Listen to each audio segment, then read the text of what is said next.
Zara walked down the long hallway of Nexus Prime Educational Center with her head down. Her books were pressed tight against her chest like a shield. She hoped no one would notice her today, but she knew they would. They always did. The space station was huge, with students from 12 different alien species learning together. It was supposed to be a place of friendship and understanding between worlds. For most students, it was exactly that. For Zara, it was a nightmare that never ended. She was Kalari, one of the water-loving people from the ocean world of Kilos. Her people were known for their beautiful skin that sparkled like crystals, and their ability to speak with their minds. But Zara was different. Her skin was dull gray instead of bright blue-green. Her mind speech was so weak that other Kalari could barely hear her thoughts. In Kalari society, these things made her broken, worthless.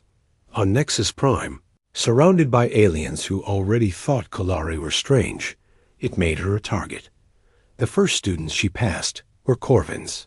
They looked like giant lizards that walked on two legs. Their leader, Thak, saw her coming and grinned with all his sharp teeth. His friends gathered around him, blocking her path. "Look what crawls out of the water," Thak said in his deep, rough voice. "The broken fish girl." The other Corvins laughed. The sound was like rocks grinding together. Zara tried to walk around them, but they moved to block her again. "Where are you going, Mudscale?" another Corvin asked. "Don't you want to play with us?" Zara kept her eyes down. She had learned that looking at them only made things worse. "Please, I need to get to class," she said quietly. "Please, please." Thak mocked her voice. "The Mudscale begs like a pet." They laughed again and finally let her pass, but not before one of them knocked her books to the floor. Zara knelt down, quickly to pick them up while the Corvins walked away, still laughing. This was how every day began. In her first class, Advanced Mathematics, Zara sat in the back corner. She was actually very good at math, but she never raised her hand to answer questions. The teacher, a tall Etherian with glowing silver skin, never called on her anyway. The Etherians were the worst of all her tormentors. They looked like beautiful humans made of starlight, and they thought they were better than everyone else. Their minds were so strong, they didn't need to speak out loud most of the time. They could push thoughts directly into other people's heads. During the lesson, Zara felt the familiar pain start behind her eyes. The 3 Etherian students sitting near her were sending her images, pictures of ugly, broken things, dead fish floating in dirty water, garbage piles. They made sure only she could see them, whispering the thoughts directly into her mind. One of them, a female named Lyra, was particularly cruel. She sent Zara an image of herself, but twisted and horrible. In the image, Zara's skin was covered in slime, and her eyes were empty holes. "This is what you really look like," Lyra's voice whispered in her mind. "This is what everyone sees when they look at you." Zara pressed her hand to her forehead and tried to focus on the math problems, but the images kept coming. By the end of class, she had a splitting headache. Lunch was the worst time of day. The cafeteria was huge, with different sections serving food for different species. Zara got her meal from the aquatic section, mostly sea vegetables and protein cubes that tasted like fish. Then came the hard part, finding somewhere to sit. Every table seemed full, but Zara knew that wasn't really true. There were empty seats, but no one wanted her to sit with them. She walked through the cafeteria with her tray, looking for any spot where she might be ignored. She found an empty table in the corner and sat down alone. From there, she could see the other students enjoying their meals together. The Verdani, who looked like walking trees, sat together sharing stories about their home gardens. Their voices sounded like wind through leaves. The Corvins ate meat and argued loudly about sports. The Etherians barely ate at all, too busy sharing thoughts and gossip. Even the other Kalari students sat together at their own table, but they never invited Zara to join them. She was too different, too embarrassing. They acted like she didn't exist. As she ate alone, a group of Verdani students walked past her table. One of them, a young female named Branch Singer, looked at her with disgust. "The broken one eats alone again," Branch Singer said to her friends in their musical language. "My root mother says damaged seedlings should be removed from the garden so they don't spread their weakness." The other Verdani nodded in agreement. To them, Zara was like a sick plant that might infect healthy ones. They moved away from her table, as if she might be contagious. After lunch, Zara went to her favorite class, art. It was the only place where she felt safe, where she could express herself without words or mind speech. She was actually talented at creating sculptures from the coral-like materials of her homeworld. But even art class wasn't safe anymore. As she worked on a delicate sculpture of a sea flower, a group of students from different species gathered around her table. "What is it supposed to be?" asked a Corvin student. "It looks like something that died." "Maybe it's a self-portrait," said an Etherian, sending laughter into everyone's minds. A Verdani student poked at the sculpture with his finger. "The craftsmanship is poor. See how uneven the petals are?" They weren't uneven. Zara knew her work was good. But under their stares and comments, she began to doubt herself. Her hands started to shake, and she accidentally broke one of the delicate petals. "Now it really is broken," the Corvin said, "just like its maker." They walked away laughing, leaving Zara to stare at her ruined artwork. She wanted to cry, but she had learned not to cry in public. It only made things worse. The worst part of each day was walking home through the station corridors.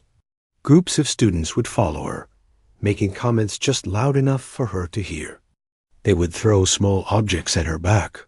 Sometimes they would trip her, then act innocent when adult aliens looked their way. Her parents were important diplomats who worked in the government section of the station. They were busy with meetings and negotiations between different alien worlds. When Zara got home each day, they were usually still working. "How was school today?" her mother would ask without looking up from her data pad. "Fine," Zara would answer, because what else could she say? That every day was torture? That she had. No friends? That sometimes she wished she had never been born? Her parents wouldn't understand. They were perfect Kaleri, with bright, beautiful skin and strong minds. They were respected and admired. They couldn't understand what it was like to be defective. At night, alone in her room, Zara would look out at the stars through her window. Somewhere out there were billions of worlds with billions of people. She wondered if there was anywhere in the universe where someone like her could belong. She had started to believe what everyone told her, that she was broken, that she was worthless, that she deserved the treatment she received. Tomorrow would be another day just like today, and the day after that would be the same, forever and ever, until she graduated and could hide somewhere where no one knew her. But Zara didn't know that tomorrow would be different. Tomorrow, something would happen that would change everything. Someone was coming to Nexus Prime who would see her differently than everyone else did. Someone who would teach her that being different didn't mean being broken. Jake Murphy stepped off the transport ship and into Nexus Prime Station for the first time. The place was incredible, bigger than any building he had ever seen on Earth. The walls curved high above his head and through the transparent sections. He could see stars and other ships moving in space, but what really amazed him were the aliens. He had seen pictures and videos, but being around them in person was completely different. Tall, silver-skinned Etherians glided past him like living statues. Massive Corvin students walked in groups, their clawed feet clicking on the metal floor. Tree-like Verdani swayed as they moved, their branch arms rustling softly. Jake was 17, years old, and the first human exchange student ever to attend Nexus Prime Educational Center. Humans had only been part of the galactic community for 50 years. and most aliens still thought of them as newcomers who didn't really belong. He had been chosen for the program because of his grades and his ability to get along with different kinds of people. Back home in Detroit, his neighborhood had families from all over the world. His best friend was from Somalia, his girlfriend was Mexican American, and his basketball team included kids from 6 different countries. To Jake, being around different people wasn't strange. It was normal. The station coordinator, a formal Etherian named Silver Thought, met him at the docking bay. She didn't speak out loud, but pushed words directly into his mind. The sensation was weird, like having someone else's voice inside his head. "Welcome to Nexus Prime, human Jake Murphy," her mental voice said. "You will follow the standard protocols for new students. Your dormitory assignment and class schedule have been prepared." Jake nodded and followed her through the station. Other students stopped to stare at him as they walked. He could hear them whispering in their different languages, and he caught a few words he recognized from his alien language classes. Primitive, savage, why is it here? Jake had expected this. Humans had a reputation in the galaxy for being aggressive and warlike. Most of the other species had been peaceful for thousands of years before they developed space travel. Humans had only stopped fighting major wars a century ago, and even now there were still conflicts on Earth. The other students saw him as a curiosity at best, a dangerous barbarian at worst. But Jake had dealt with prejudice before. In his old school, some kids had treated him badly because his family didn't have much money. He had learned that the best way to change people's minds was to show them who you really were through your actions. His first day of classes was rough. The subjects were taught at a very advanced level, and Jake struggled to keep up. Alien mathematics was based on different number systems than human math. Their science classes discussed concepts that human scientists were just beginning to understand. But the hardest part was the social situation. During lunch, Jake walked into the cafeteria with his tray and looked around for somewhere to sit. The different species all sat together in their own groups, and none of them seemed welcoming to a human. He finally found an empty table and sat down alone. The food was strange, nothing like what he was used to eating on Earth. As he ate, he watched the other students and tried to understand their social patterns. That's when he first noticed her. She was sitting alone at a corner table, hunched over her food like she was trying to disappear. She looked humanoid but different. Her skin had a gray-green tint and seemed to shimmer slightly. Her hair was long and dark with streaks of blue. She was obviously not human, but she seemed sad and isolated in a way that Jake recognized Dot as. He watched. A group of lizard-like Corvin students walked past her table. One of them said something in their language, and the others laughed. The girl at the table seemed to shrink smaller into her seat. Jake had seen this before. Back home, there had been a kid named Marcus who got picked on because he was different. Marcus had a learning disability that made him struggle in school, and some of the other kids thought that made him fair game for bullying. Jake had always felt bad about not standing up for Marcus more often. After lunch, Jake was walking to his next class when he saw the same girl in the hallway. She was kneeling on the floor, picking up books and papers that had been scattered everywhere. A group of students was walking away from her, laughing. Without thinking, Jake walked over and knelt down beside her. "Hey, let me help you with that," he said. The girl looked up at him with surprise. Her eyes were large and a deep blue-green color, like ocean water. For a moment, she just stared at him as if she couldn't believe someone was helping her. "Thank you," she said quietly. Her voice had a slight accent that Jake didn't recognize. Together, they gathered up her belongings. Jake noticed that some of her papers had been torn, and her books had scuff marks on them, as if they had been kicked around. "I'm Jake," he said. As they stood up, "Jake Murphy. I'm new here." "I'm Zara," she replied. Zara of the Deep Current clan. She paused, then added, I'm Kaleri. Jake nodded. Nice to meet you, Zara. What happened to your stuff? Zara looked down at her damaged books. It's nothing, just an accident. But Jake could tell it wasn't an accident. He had seen too much bullying to mistake it for anything else. Are you okay? He asked. Zara seemed surprised by the question. I'm fine, she said quickly. I have to go to class now. She hurried away before Jake could say anything else, but he watched her go. There was something about the way she moved, like she was trying to be invisible, like she expected someone to hurt her at any moment. Over the next few days, Jake kept noticing Zara. She was always alone, always sitting by herself, always looking, like she was trying not to be seen. And he kept seeing other students treat her badly. In the cafeteria, students would walk past her table and make comments just loud enough for her to hear. In the hallways, they would bump into her accidentally and knock her things around. In classes, they would exclude her from group projects and ignore her when she tried to participate. Jake started to understand that this wasn't just casual meanness. This was systematic bullying, and it was coming from students of multiple species. The Corvins called her names in their language. The Etherians would stare at her with looks of disgust.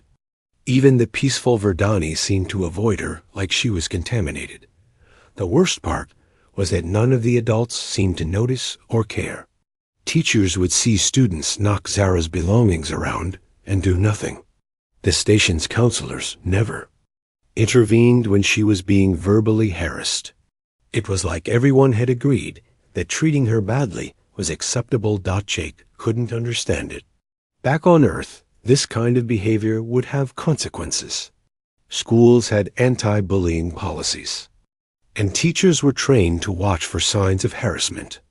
But here, it seemed like the adults considered it normal. One day, Jake was eating lunch when he saw a group of Etherian students surround Zara's table. They weren't touching her, but Jake could see that she was in pain. She was holding her head, and her face was twisted in agony. Jake didn't know much about Etherian mental abilities, but he had heard they could project thoughts into other people's minds. It looked like they were hurting her telepathically. Without thinking, Jake stood up and walked over to their table. Hey, he said loudly, leave her alone.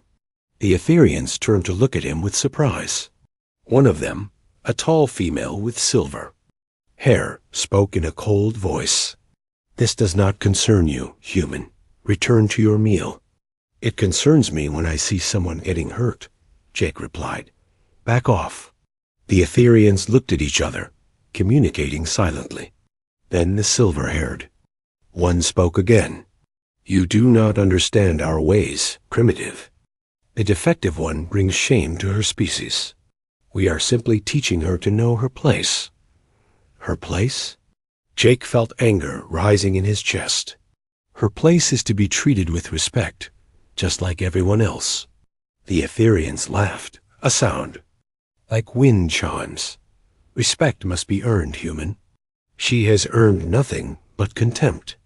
Jake looked at Zara, who was staring at him with wide eyes. She looked shocked that anyone was standing up for her.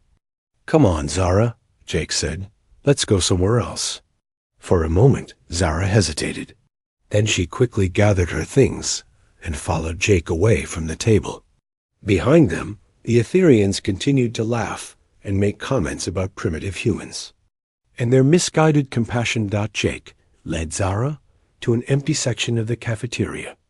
They sat down across from each other, and for a while, neither of them spoke. Why did you do that? Zara finally asked. Jake shrugged. Because it was the right thing to do. Nobody deserves to be treated like that. Zara looked confused. But I'm defective. I'm not like other Kaleri. My skin doesn't shine properly, and my mind speech is weak. In our culture, that makes me less valuable. That's ridiculous, Jake said. Being different doesn't make you less valuable. It just makes you different. Zara stared at him as if he had said something impossible. You really believe that? Of course I do. Back on Earth, we have a saying, all people are created equal. It means everyone deserves to be treated with dignity, no matter what they look like or what abilities they have. For the first time since Jake had met her, Zara smiled. It was a small smile, but it made her whole face light up. I've never heard anyone say that before, she said softly. Jake realized he had just made his first real friend at Nexus Prime. And maybe, just maybe, he could help her see that she was worth so much more than what Evrio. The next day, Jake looked for Zara in the cafeteria. He found her sitting at her usual corner table, eating alone. Without asking permission, he sat down across from her with his own lunch tray. Zara looked up in surprise. What are you doing? Eating. Lunch, Jake said simply. Mind if I sit here? Zara glanced around nervously. People will see you with me. They'll think you're strange too. Let them think what they want, Jake replied. I'd rather sit with someone interesting than with a bunch of bullies. Interesting? Zara looked confused. I'm not interesting. I'm the broken one, remember? Jake took a bite of his food and made a face. The alien cuisine was still hard to get used to. Tell me about your homeworld, he said. What's it like on Kilos? Zara hesitated and began to speak. It's mostly ocean. We live in cities built on coral reefs, connected by underwater tunnels. The water is warm and blue-green, and there are fish that glow in the dark. Her voice grew softer, more wistful. At night, the whole ocean lights up like stars. That sounds beautiful, Jake said, and he meant it. I've never seen anything like that. Earth has oceans too, but they're not full of glowing fish. You've never seen bioluminescent sea life? Zara asked, leaning forward with interest. Nope. We have some, but nothing like what you're describing. What else is different about your world? For the first time since Jake had known her, Zara began to talk freely.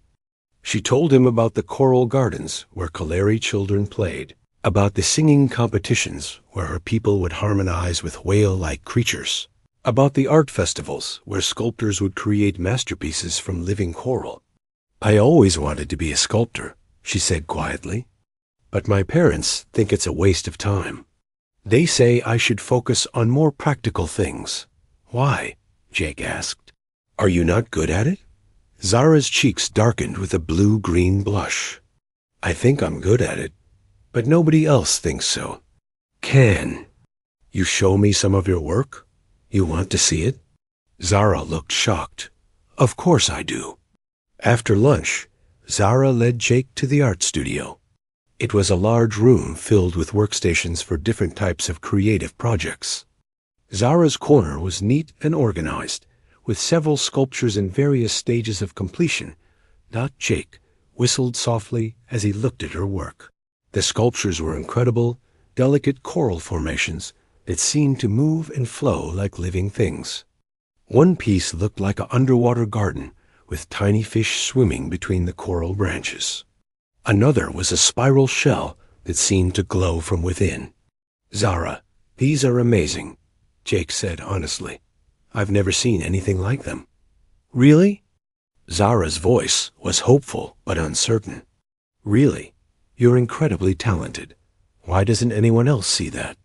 Zara's expression darkened. Because they don't want to see it. It's easier to dismiss me if they think I'm good for nothing. Over the following weeks, Jake and Zara began eating lunch together regularly. Jake learned more about Kaleri culture and the complex social hierarchies that existed among the different alien species. Zara learned about Earth and human customs that seemed strange and wonderful to her. You really believe that all humans are equal? She asked one day. Well, we're not perfect, Jake admitted. We still have problems with prejudice and discrimination.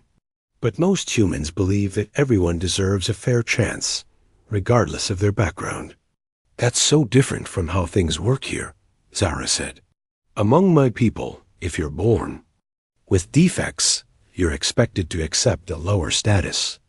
It's considered the natural order. Natural order? According to who? Jake asked. Who gets to decide what's natural and what isn't? Zara had never thought about it that way before. I don't know. It's just how things have always been. Well, maybe it's time for things to change. But their friendship was making both of them targets. The other students were confused and angry about Jake's relationship with Zara. In their cultures, social hierarchies were rigid and important. By befriending someone who was considered lowest on the social ladder, Jake was breaking rules they didn't even know could be broken. Corvin started calling Jake mammal lover and defective. Friend. They would make growling sounds when he walked past, and sometimes they would follow him through the corridors, making threatening gestures. The Etherians were more subtle but equally cruel. They would project images into his mind, pictures of primitive humans living in caves, scenes of Earth's violent history, visions of himself as a savage beast. They seemed to take pleasure in reminding him that humans were considered the least civilized species in the galaxy. Your friendship with the Broken One proves what we always knew about humans, one Etherian student told him. You have no understanding of proper social order. You are drawn to the weak and defective because you are weak and defective yourselves. The Verdani were perhaps the most hurtful.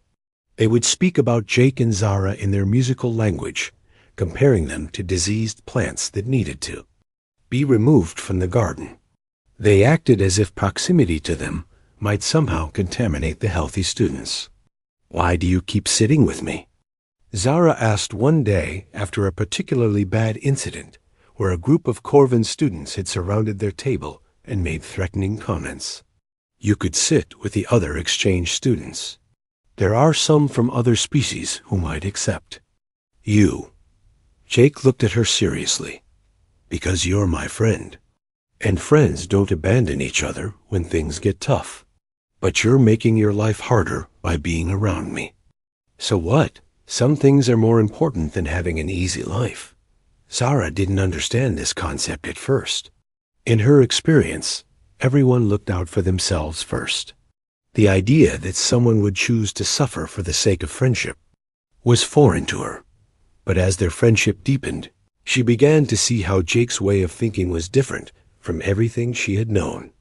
When she had nightmares about the bullying, Jake would sit with her and talk until she felt better.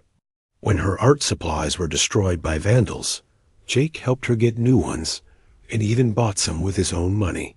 I don't understand you, she told him one day as they worked together in the art studio. Why do you care so much about someone you barely know? Jake was quiet for a moment, concentrating on the human-style painting he was working on. My grandmother used to tell me something, he said finally. She said that we're all just walking each other home. Life is hard for everyone, but it's easier when you have someone walking beside you. Walking each other home, Zara repeated. I like that. Besides, Jake added with a grin, you're teaching me a lot about sculpture. I never knew art could be so alive. It was true. Under Zara's guidance, Jake was learning to work with the coral-like materials that Kalari artists used. His human hands were clumsy at first, but Zara was a patient teacher. She showed him how to feel the natural grain of the material, how to work with its flow rather than against it. Humans approach art differently than we do, Zara observed as she watched Jake work. You're more bold, more willing to take risks. Kalari art is about harmony and tradition. Human art seems to be about expression and individuality. Maybe that's why we make a good team, Jake said. You teach me about harmony, and I teach you about taking risks. As their friendship grew stronger, something unexpected began to happen. Zara started to change. She began walking with her head up instead of looking at the ground. She started speaking up in classes, sharing her ideas even when other students ignored her. Her art became more experimental, incorporating bold elements that no Kalari artist had ever tried before. "You're different," Jake told her one day, more confident. "I feel different," Zara admitted. "For the first time in my life, I feel like maybe I'm not broken after all. Maybe I'm just different, like you said." But their happiness was short-lived.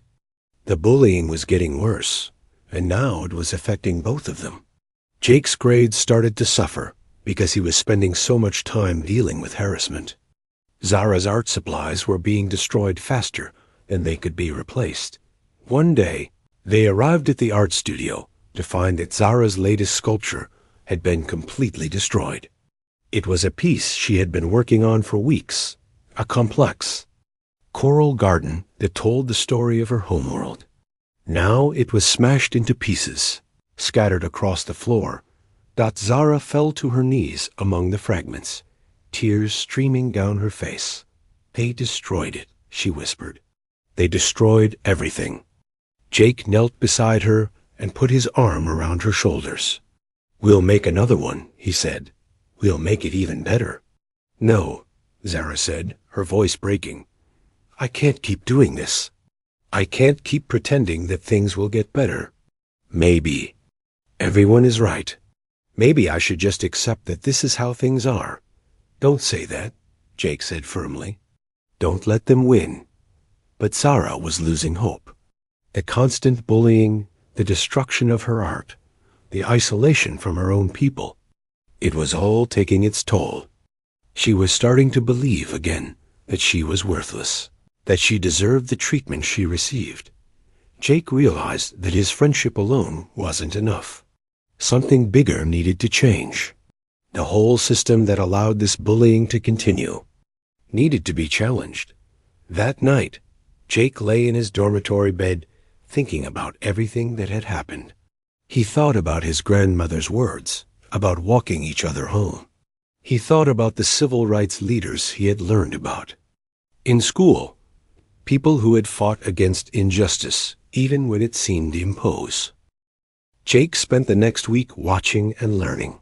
He observed how the bullying worked, who was involved, and when it happened most often. He started keeping a record on his datapad, documenting every incident he witnessed. What he discovered was worse than he had thought. The bullying wasn't random or unorganized. It was a system. The popular students from each species worked together to maintain their position by keeping others down. They had created an unofficial hierarchy where certain students were considered acceptable targets. Zara wasn't the only victim. There were others. A Verdani student whose branches grew in an unusual pattern.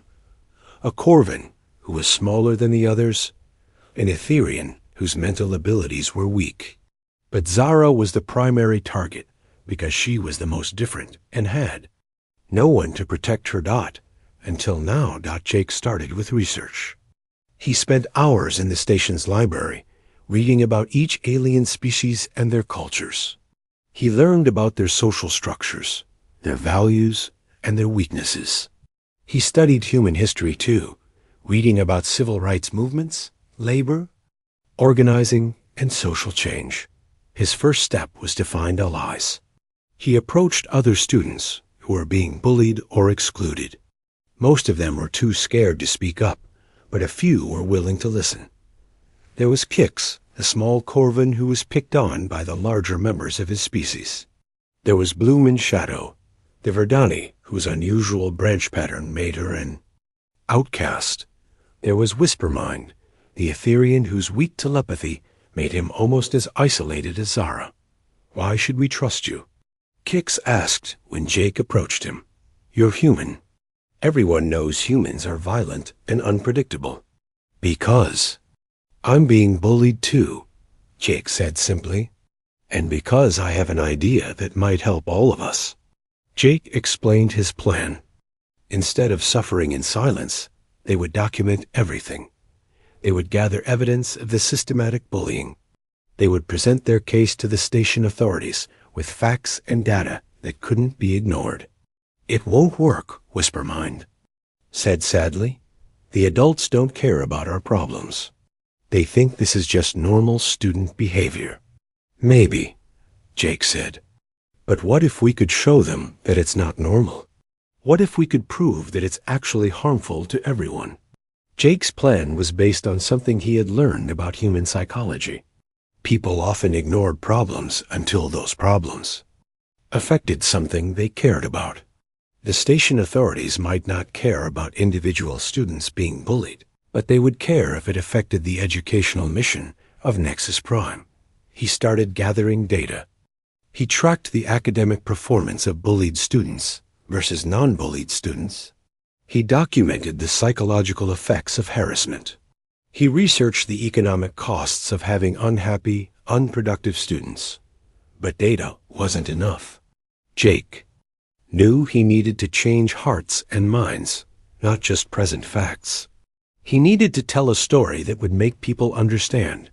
He decided to organize an event, something that would showcase the talents and contributions of the students who were being marginalized. He called it the Diversity Celebration, and he proposed it as a way to promote interspecies understanding. The station administrators were skeptical at first. "What is the purpose of this event?" asked Director Coldlight, the Etherian who ran the educational center. "To show that our differences make us stronger," Jake explained.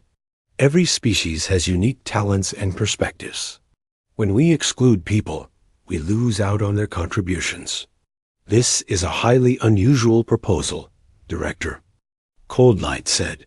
"Humans have been on this station for less than 2 months. You hardly understand our social structures." "Maybe that's exactly why you need my perspective," Jake replied. "Sometimes it takes an outsider to see problems that insiders have accepted as normal." Jake spent weeks preparing for the event. He worked with Zara to create art displays that showed the beauty of Kaleri culture. He helped Kix demonstrate Corvin engineering techniques that the larger students had never bothered to learn from him. He assisted Bloom and Shadow in creating a garden that showcased Verdani botanical knowledge. The hardest part was convincing other students to participate. Many of them were afraid that being associated with the outcasts would make them targets. "2. You're asking us to risk everything," one student said. "What if this makes things worse?" "Things are already bad," Jake replied.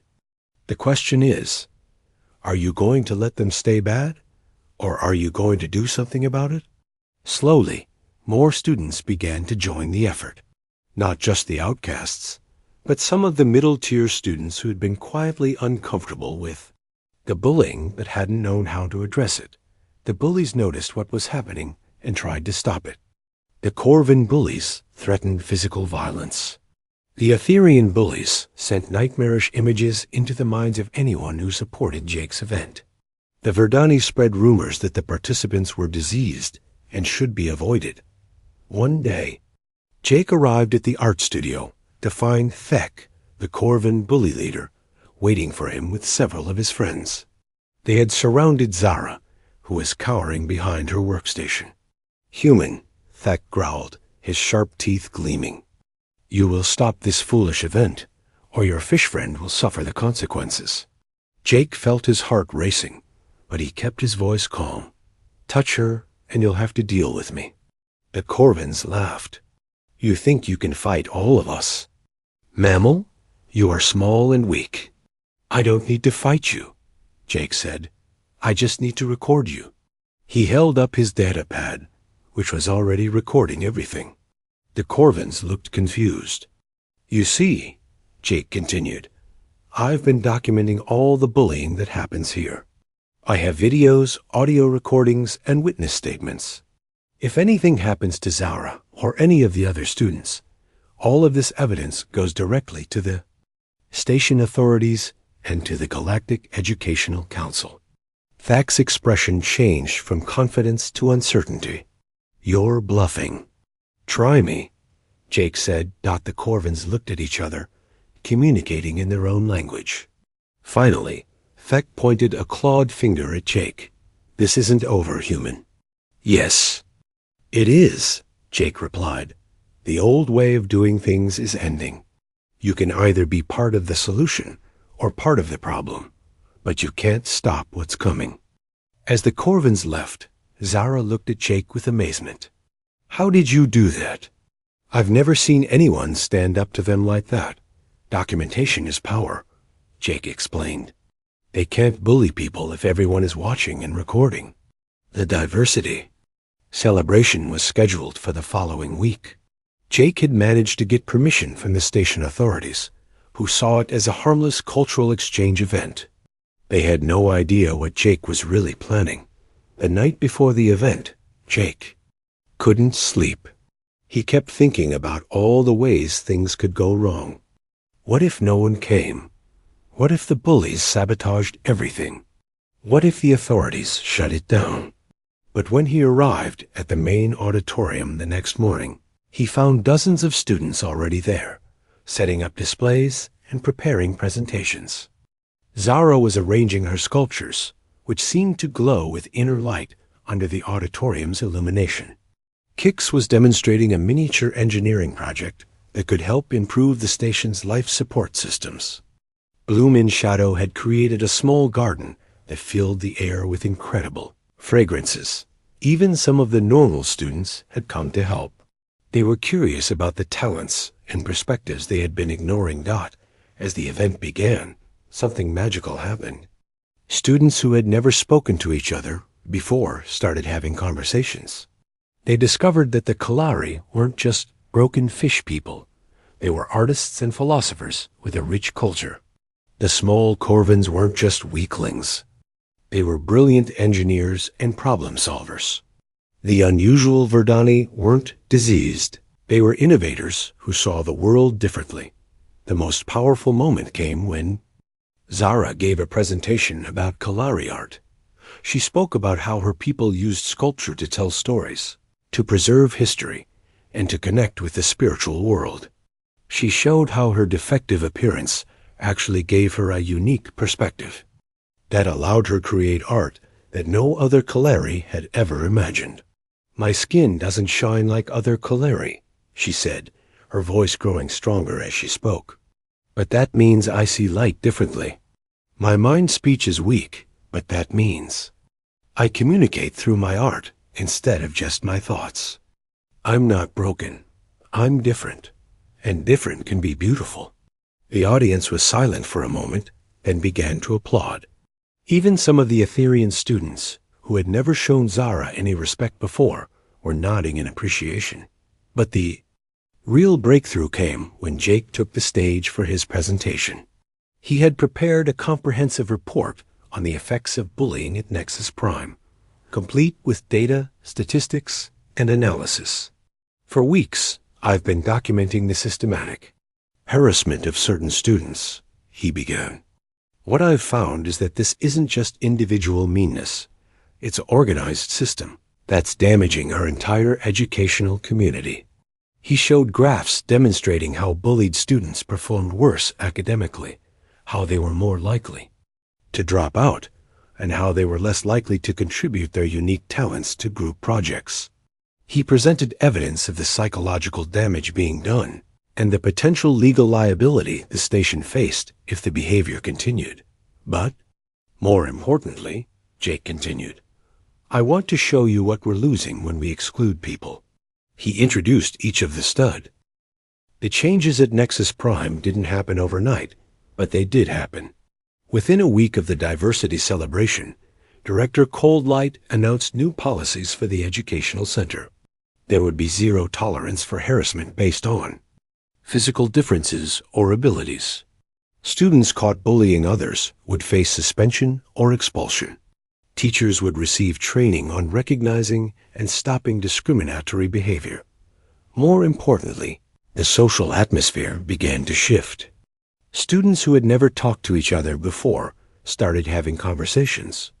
Study groups formed that included members from different species. The rigid social hierarchies that had seemed permanent began to crack and crumble. Zara was at the center of this transformation. The confidence she had gained from Jake's friendship and from the success of the diversity celebration continued to grow. She started speaking up in classes, offering ideas that impressed her teachers.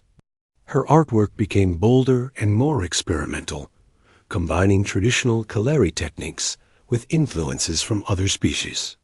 "I want to show you something," she told Jake one day. Leading him to the art studio, she had created a new sculpture. A massive piece that stood nearly as tall as they were. It showed figures from different alien species working together to build something beautiful. At the center was a human figure and a Kalari figure, their hands joined as they shaped the same piece of art. "It's us," Zara explained. "But it's also everyone. It's about how we're all connected, how we can create something better when we work together." "It's incredible," Jake said, and he meant it. The sculpture was unlike anything he had ever seen, technically perfect, but also emotionally powerful. "The Station Council wants to put it in the main lobby," Zara said, her voice filled with pride. "They say it represents the new spirit of Nexus Prime." Jake grinned. From outcast to featured artist in 3 months. That's got to be some kind of record. But Zara's transformation was just part of a larger change. Other students who had been marginalized began to find their voices as well. Kix started an engineering club that welcomed students from all species. Bloom and Shadow created an interspecies garden where different plants from various worlds grew together in harmony. Whisper Mind became a peer counselor, helping other students who struggled with social problems. The bullies found themselves increasingly isolated. Without a system that supported their behavior, many of them began to change as well. Corvin, who had terrorized Zara, actually approached her one day to apologize. "I was wrong," he said in his rumbling voice. "I thought strength meant making others feel weak. I see now that real strength means helping others become strong." Zara accepted his apology graciously, though she remained cautious around him. "Change is possible for everyone," she told Jake later, "even for those who seem too set in their ways." Jake's reputation at the station changed as well. Students who had initially dismissed him as a primitive human began to seek out his perspective on problems. Teachers started asking him to share human approaches to conflict resolution and social organization.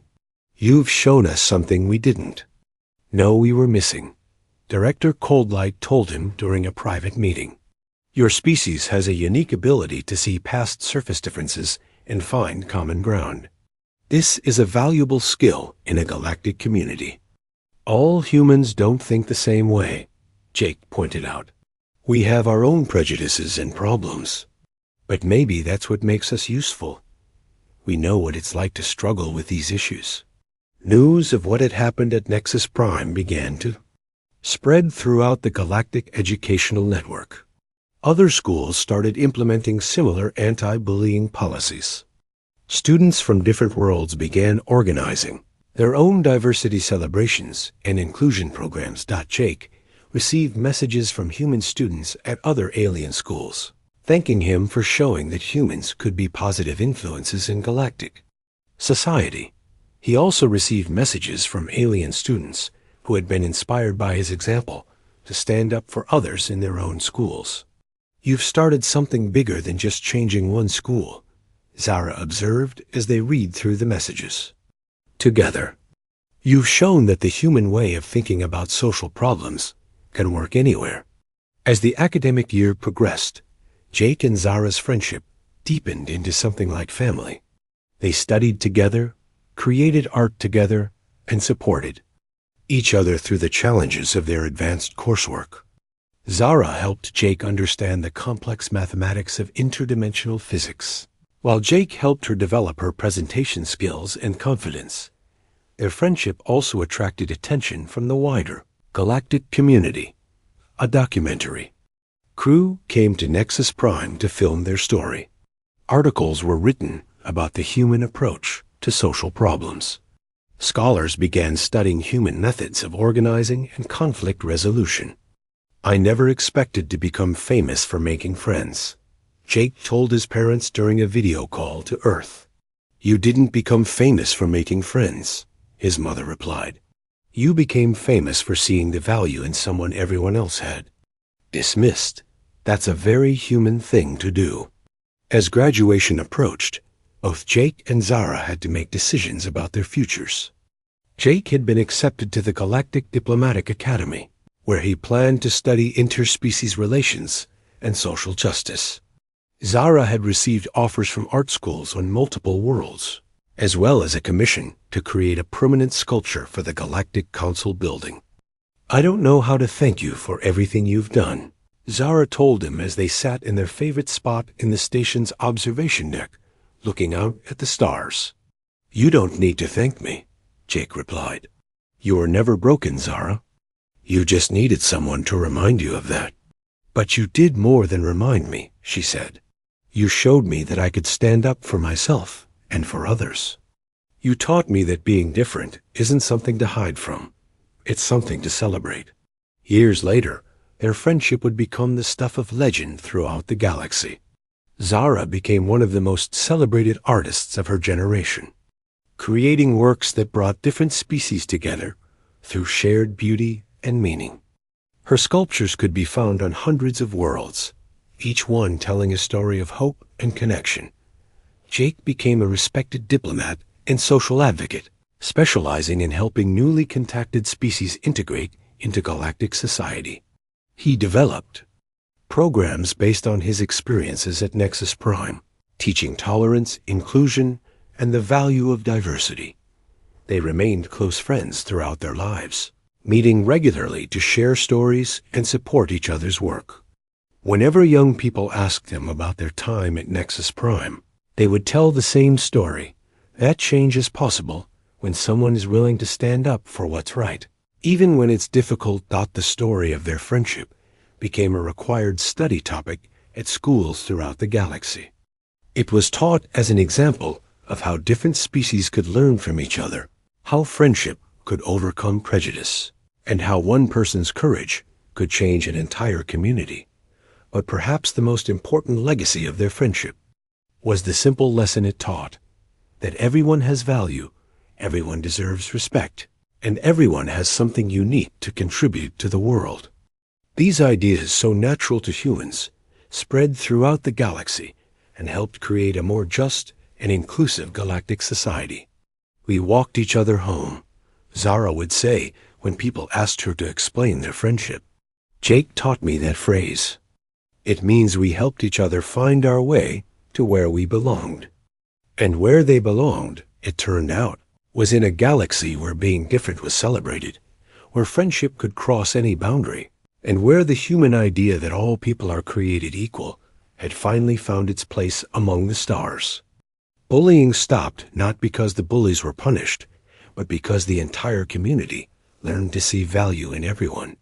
The outcasts became leaders not because they sought power, but because they had learned to see strength in vulnerability and wisdom in difference. Most importantly, Jake and Zara proved that sometimes the most revolutionary act is simply treating someone with kindness when everyone else has decided they don't deserve it. Their friendship became a beacon of hope that would shine across the galaxy for generations to come, reminding everyone that no one has to walk alone, and that the journey home is always easier when you have someone walking beside you.